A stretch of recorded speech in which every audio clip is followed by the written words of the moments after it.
Welcome to the Great Detectives of Old Time Radio. From Boise, Idaho, this is your host, Adam Graham. In a moment, we're going to bring you this week's episode of The Adventures of the Falcon. But first, I do want to encourage you, if you're enjoying the podcast, to please follow us using your favorite podcast software. Today's program is brought to you in part by the financial support of our listeners. You can support the show on a one-time basis, support.greatdetectives.net, and become one of our ongoing Patreon supporters at patreon.greatdetectives.net. Well, now, from June 8th, 1952, here is The Case of the Dirty Dollar.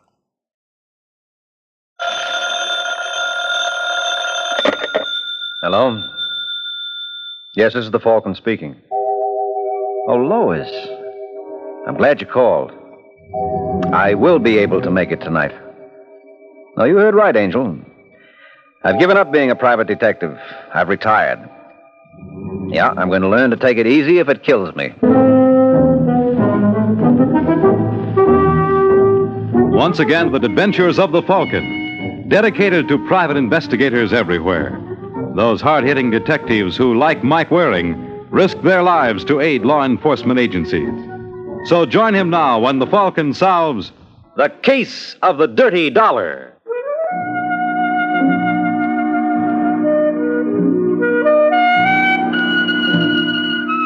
According to the World Almanac, New York is the city of churches, but you'd never guess it from my business.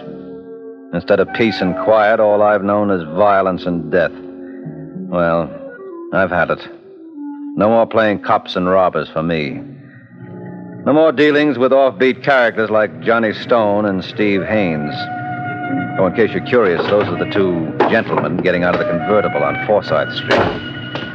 They're bookmakers' bookies, which means they take layoff money. Bets other gamblers are afraid to handle. I guess you might say they live dangerously, which often makes me wonder how they're going to die. Listen, Johnny, maybe you better let me handle this. No. I don't like the way you look. I don't like it either, Steve, but what can I do? You know what I mean. Well, supposing I said no, Steve. I'll take care of Mr. Dollar myself. This the place? Yeah. Certainly doesn't believe in putting up a front, does he? That you, Lisa? I was just getting ready to... What's the matter, Paul? Nothing, except this is a surprise. Isn't every day you get to entertain your boss? I suppose that's true. Shut up, Steve.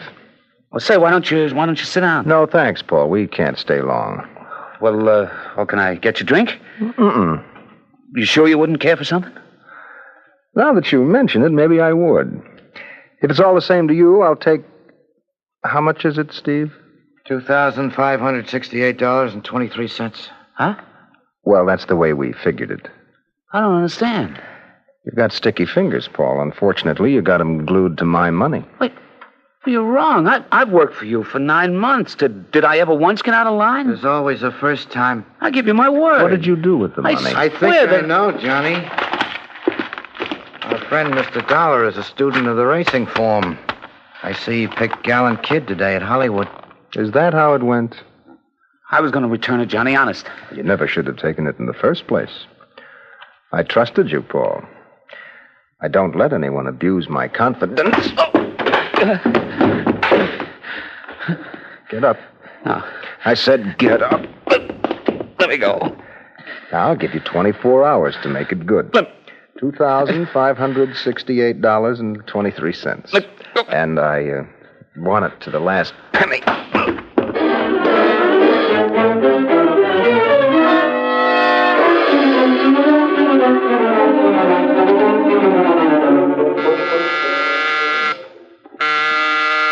Just a second. I said just a second. Is Mr. Stone in? He's asleep. Where is he, in there? Now, look, lady. Get your hands off me. You nuts. Now, get out of here before I... Hey, what's going on there? Nothing, Johnny. Go back to bed. I can handle this. No, you can't. So you are Johnny Stone. That's right. Well, this is a great... Hey, what's the idea? I wouldn't do that again. Why? Would you beat me up, too? Look, sister. Who are you? Lisa Dollar. Oh, You recognize the name? I believe my husband works for you. you got your tenses wrong. He did work for me. How could you do such a thing? How could you hit a man half your size just because he stood up to you? But you're not used to that, are you, Mr. Stone? What? You're used to people falling all over themselves to cooperate in your crooked deals. Is that what you think? That's what I know. But you don't frighten me. I've met men like you before. Bullies who always pick on someone weaker. Listen, sister. Shut up, Steve. Anything else you care to say? No, I think I've said enough. You just keep away from Paul. You are never to go near him again. You understand? I understand. Are you going crazy or something, Johnny? How could you take that, especially that slap in the puss? Forget it. Forget it. I wouldn't believe it if I didn't see it with my own eyes. That Paul must have really sold her a bill of goods. Guess she must trust him. Kind of nice, isn't it, Steve? Huh? Being able to believe what someone tells you. I don't get you. It's not important. Did she say her name was Lisa? Hey, you feel all right? I feel fine. Get the car. I'm going out. Without me? Without you. What's come over you, Johnny? I don't know. Maybe I'll have a better idea after I talk to a friend of mine. Now, get the car while I change.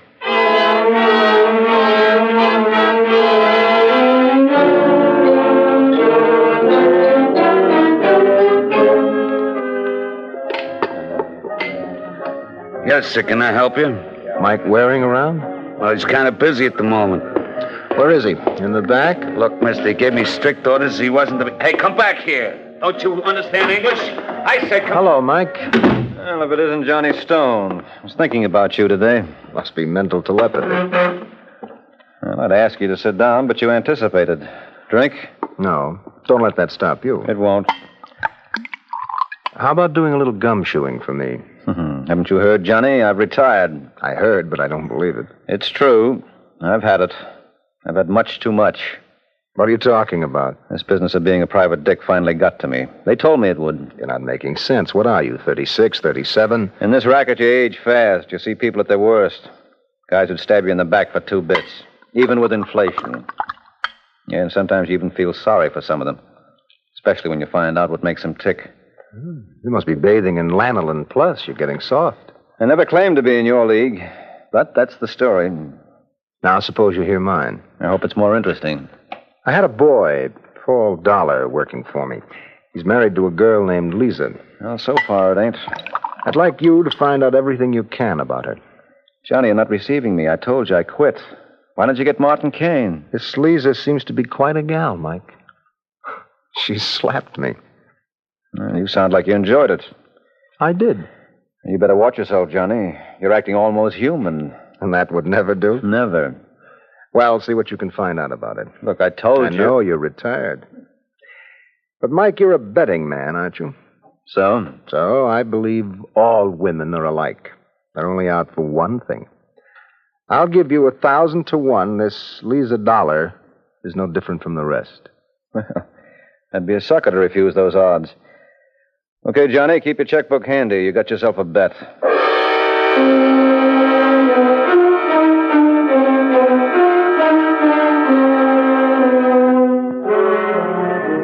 Taxi! Oh, taxi. Where to, lady? 1427. Just a second. I hate to repeat myself. Oh, mister. Well, me? Yes, in case you're interested, I'm going home. Why would I be interested? Well, you must be. You've been following me for days. Oh, I'm slipping. I guess I was right to retire. Who are you? Mike Waring. And why are you doing this? Well, let's just say that... Hey, will you people make up your mind? Either you want a cab or you don't? He's right. Mind if I join you? What? Well, you want to know why I'm making like a bird dog? All right. Thanks. Okay, driver, let's head uptown. I'll tell you when to stop. I don't know why I'm doing this. It makes absolutely no sense. You're curious. And you're a private detective. Well, let's say I was a private detective. Was? Now, skip it. I admit I'm acting like one now. You're working for Johnny Stone, aren't you? What makes you say that? Just a feeling I've got. Well, you're right. Peculiar boy, Johnny. He's very interested in you, Lisa. I'm overwhelmed. You should be. Johnny's got a very low opinion of mankind. Guess he's been burned too often. And your husband gave him a hot foot, too. What are you talking about? Why do you think Johnny slapped him around? Because Paul wouldn't cooperate in some crooked gambling scheme. Paul got his hand caught in a till. Now, just a moment. That's not true. Look, Mrs. Dollar, I've done a little investigating. It's happened before with Paul. Once in Des Moines, another time... But that was different. Well, there's one way to convince you. What's that? Your husband's IOUs. He owes over $8,000 around town. How did you get these? Johnny made him good. I told him if it ever happened again, You'd what? Never mind.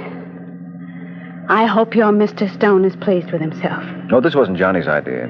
He didn't mean... Driver, will you please stop? Look, Mrs. Dollar... All right, now, either you get out or I will. Okay, Angel. Thanks for the ride, anyway. Sorry you didn't enjoy it. Okay, buddy, take the lady home.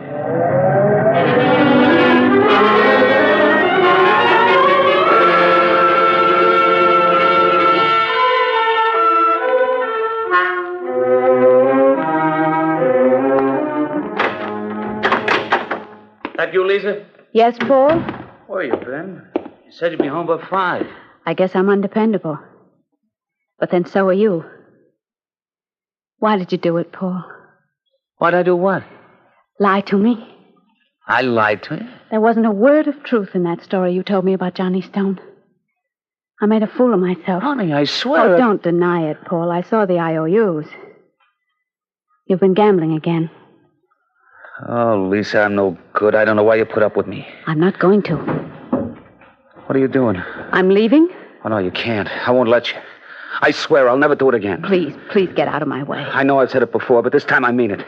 I couldn't live without you. Lisa, please don't do it. It's no use, Paul. We've played this scene for the last time. Just give me one more chance. You won't be sorry. Please, darling. You know how I love you. No, don't. I'll make it up to you. You won't ever regret it. I've got to have time to think it over, Paul. But you'll be back. Say you'll be back. Let me go. No, not until you promise. All right, Paul. I promise. One way or the other, I'll be back. Now let me go.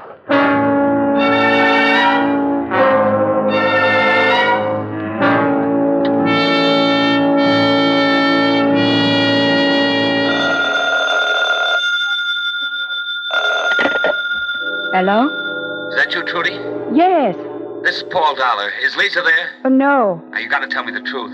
Have you seen her? Well, she was here, Paul, but she went out at 9 o'clock. Did she say where she was going? No. She promised to come home, but it's almost 11 now. Oh, don't worry, Paul. I'm sure she's all right. You're lying to me. She is there. No. Please, Trudy, let me talk with... Talk to... What is it, Paul? Paul!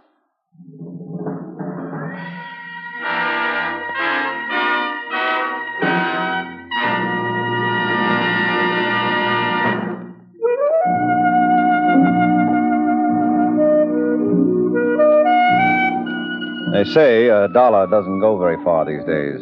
Well, this one was going nowhere. 2 hours later, they had his wife down at headquarters.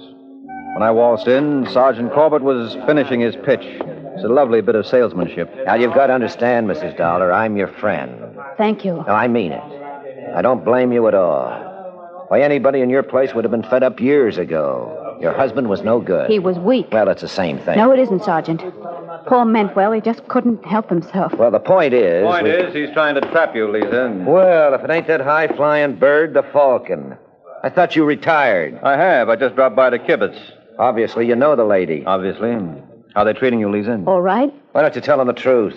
We're just getting ready to beat her when you walked in. Have you booked her? Yeah. The charge is murder in the first. Now, if she tells the truth, she might get off with 10 to 20. I have. I didn't kill my husband. You were going to leave him? No. Your bags were packed. I've been packing and unpacking them for the last 8 years. And when you got fed up playing mama, you murdered him. Isn't that a little drastic? She could have divorced him. Maybe he wouldn't let her go. Oh, for Pete's sake, Corbett, why... Excuse me, Sergeant. Is it necessary that he stay? Well, not if you don't want him. I don't. Now, look, Mrs. Dollar, I want to help. After all, this is partly my fault. Come again? Well, I was the one who told her that Paul was up to his old tricks. How'd you find that out? I was doing a favor for a friend. Who? I'm no name dropper. You're forgetting something, aren't you? Concealing evidence in a murder case is a little more serious than passing a red light. You don't have to tell me that. I thought maybe it slipped your mind since you retired. Now, who's the guy, and why did he want you to check up on Mrs. Dollar? It doesn't have any bearing on this. Oh, doesn't it? It supplies a whole new motive. Suppose this man was in love with her. That's ridiculous. You know who he is? Yes, Johnny Stone. Oh, thanks a heap. Haskell, get a car ready. I want to pick up Johnny Stone. You're making a mistake. When I need your advice, Mr. Waring, I'll come and get it. Now, why don't you find yourself a park bench and wait like Barney Baruch?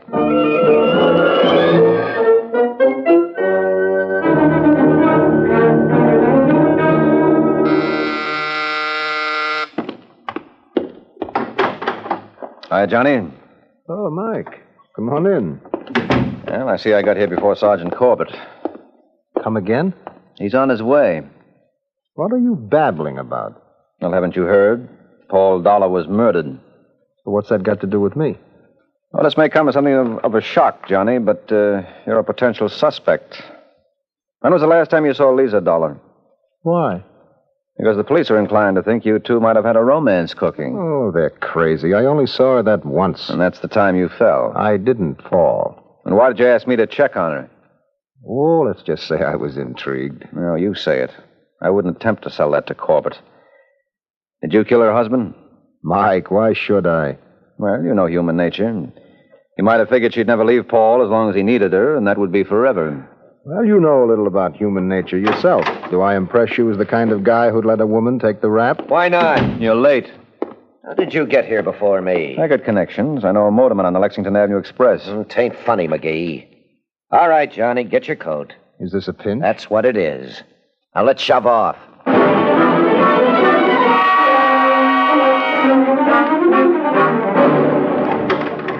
Well, it's about time, Mike. What? Hold it. Don't move. You've blown your cork, Steve. Just stand still. Okay, sit down. Thanks. You won't think me nosy if I ask what's the idea. Just heard the cops picked up Johnny for Paul Dollar's murder. And you think I had something to do with it? No one else knew he was interested in that dame. She did. You're lying. Okay, have it your way. I'm gonna. He didn't kill Paul. Well, since you seem to know so much, who did? Me. Well, why don't you say something? Do you want to turn me in? How far would I get?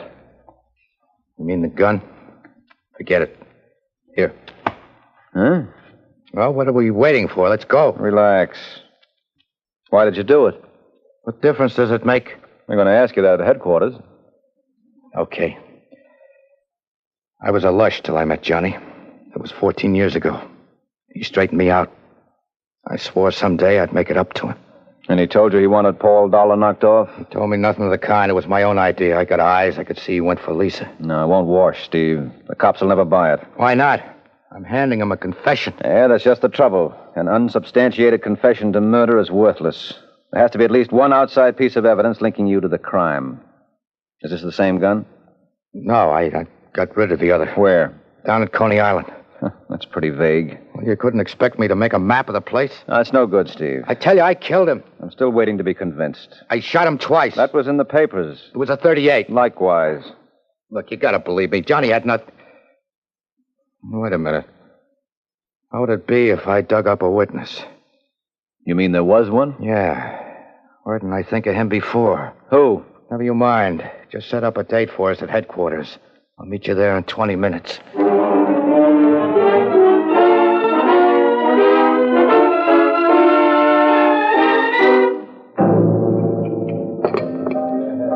Oh, hiya, Steve. What's the good word? Is Cokie Myers around? He's in the back. Thanks.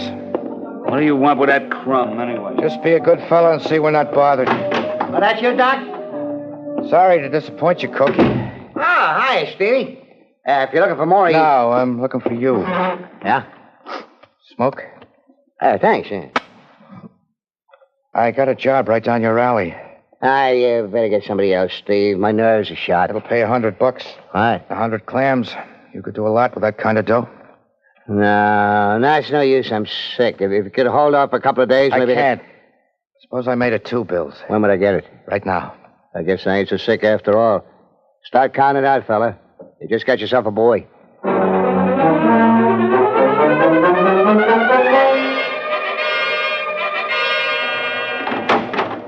Hi, Sergeant. Huh? Oh, what did I do to deserve this? Nothing. That's why you should be grateful. Steve, come on in here and bring your friend with you. Come on, Cokie. Yeah, right, Steve. Hey, does this look like the Y? Why don't you find some other place to hang out? Quiet. Steve Haynes, Cokie Myers, Sergeant Corbett. Glad to know you. Hi. Haven't we met before? It's possible. I work for Johnny Stone. Oh. Can I see him? His lawyer sprung him 20 minutes ago. Oh, that's swell. He'll be back. I wouldn't make book on it. I got Paul Dollar's murderer right here. You what? Okay, Steve, that's your cue. I did it, Sergeant. I killed Paul. Why? Well, Now, hold it. Don't you think we ought to have a stenographer in here? Why waste his time? Look, lunkhead, this isn't a rib. We've got everything, including a witness. All right, Cokie, tell him what you told me. Hey, where do you want me to start? Right at the top of the page. Well, last night around 10:30, Steve here came to see me. It seemed he wanted somebody to drive him. So? So we took his car and I ran over to Forsyth Street. He got out and he told me to keep the motor running. About 5 minutes later, he was back. There was a gun in his pocket. How do you know that? Because while we drove down to Coney Island, he got a screwdriver and took it apart. And then what? We parked in front of Steeplechase and walked down the beach. Never mind the rest. Let me congratulate you boys. That's a lovely story.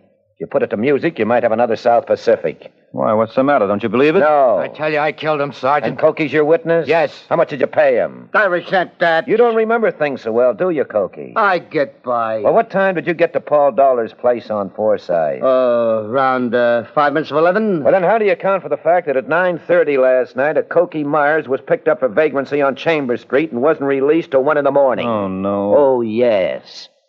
You were right to retire, Mike. Only your timing was off. You should have done it a week ago. Now, all you phonies, clear out.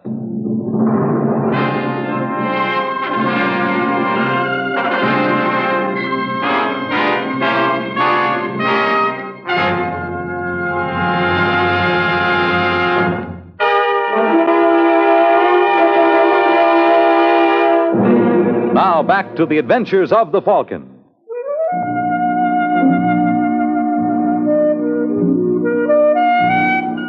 Well, there were no two ways about it. The Falcon had done it again.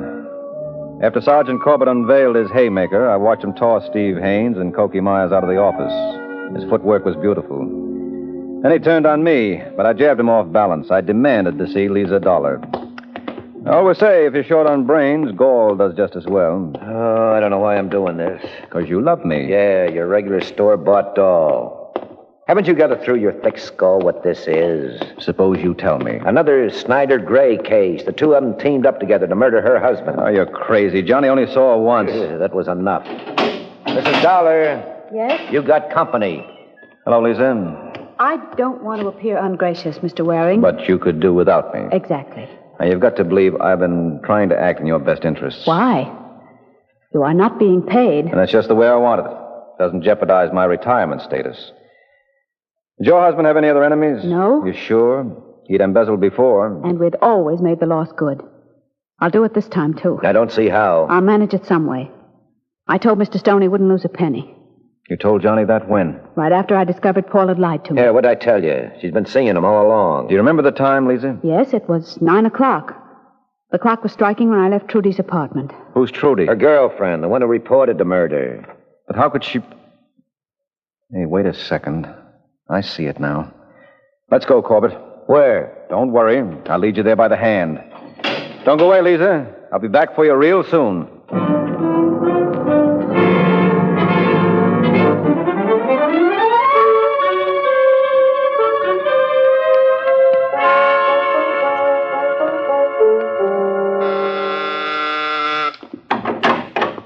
Hello, Steve. Oh, hi, Mike. Sergeant? Hi. Johnny home? No. Mind if we wait? What do you want with him? Oh, I just dreamed up a couple more questions I'd like to ask him about Paul Dollar's murder. I tell you, I did it. Oh, no. Let's not have that again. All right, so I got Cokie to perjure himself, but there was nothing else I could do. You wouldn't believe me. Maybe Trudy could help you out. Who? The girl Paul was talking to when he was killed. There was no girl. Oh, you mean on the phone? Haven't we had enough of this nonsense? Must be Johnny now. Hi, pal. What's going on here? Well, you're just in time to offer congratulations. Steve finally made it. Made what? The chair. And he did it the hard way. What are you babbling about? Corbett, who reported Paul's murder? I told you, a girl named Trudy Bergner. Well, if she didn't live in the same building, she must have heard the shots on the phone. That's what I said. Don't you see, Corbett? That piece of information wasn't released to the papers. No one but the killer could have known it. Why didn't I think of that before? Steve, you crazy fool. Why did you do it? I always wanted to do something for you. You know, to make up for all the swell things you did for me. When I saw how you went for Lisa, it came to me. You're not sore, Johnny? No. No, I'm not sore, Steve. And everything worked out fine. All right, fellas, let's go.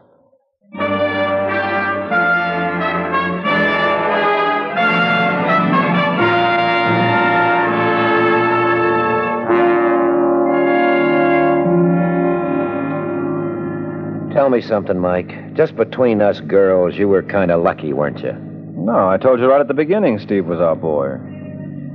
I figured if he was willing to confess to murder for Johnny, he might very well have gone whole hog and committed it. I still don't see it. Well, what's so hard? Johnny was Steve's god. All his life he's wanted to prove his devotion. Well, when he thought Johnny wanted Lisa... He tried to get her for him, even though it meant killing her husband. That's right. You think he's crazy? Well, what do you think? Well, he certainly was sane when he planned that killing. He covered his tracks so well that when he confessed to save Johnny, he couldn't prove it. Isn't that a beautiful hunk of irony? But then the whole case was loaded with the stuff. You think Johnny wanted Lisa? But didn't he? No, I doubt it. I think he just admired her. I'll give odds you're wrong. I know human nature. He won't stay away from her no more than you could quit this racket. Don't you kid yourself. I have. Maybe so, but I'll lay 8-5. I see you next week.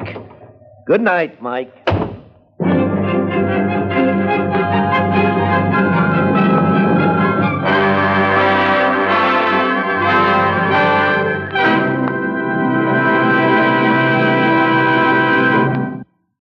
Welcome back. I was stunned by the opening. What can you say but the old order changeth? We've not really had such a dramatic I quit from a lead character, particularly one that is carrying forward to the end of the episode. So I don't know what to say.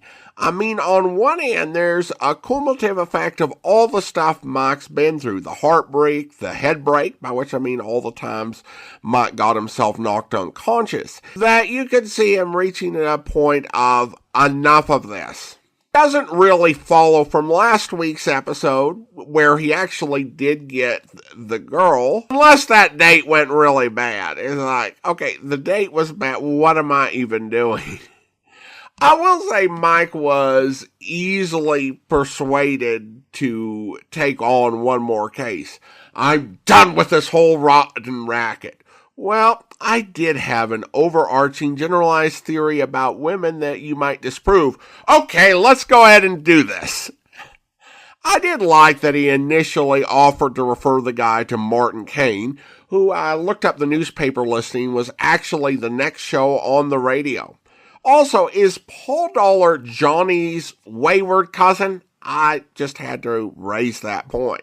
Now, you might be wondering what Sergeant Corbett was talking about when he said to Mike to find a park bench and make like Barney Baruch. He was referencing Bernard Baruch. Bernard Baruch was a big financier who had huge success around Wall Street, but he went to Washington a couple of times, Wilson administration, and then during World War II. And one thing he was known for is that he loved to walk around or sit in Lafayette Park. And even though he was famous, he would just hang around in this public park near the White House.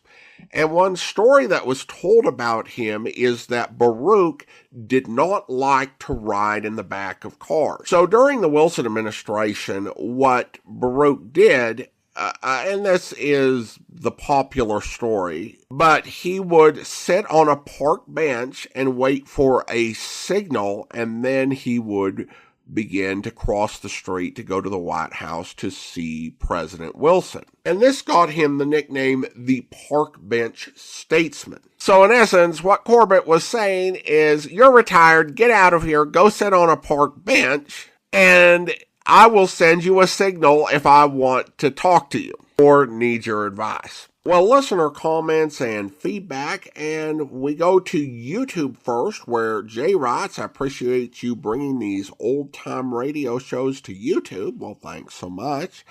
And Susan writes, I've listened through the entire Great Detectives of Old Time Radio series twice, and I should say this is on Spotify now, and decided to listen to The War on Spotify. Thanks for this entertaining and informative podcast. So far, so good. The shows you have selected are in great condition, especially considering their age, and thanks for the thoughtful commentary, which adds tremendous value to the story. Well, thanks so much, and I'm so glad to hear that you've been enjoying The War. It's a really great series if you are interested in World War II. It was a 277 episode series, and really some of the most impactful radio recordings I encountered.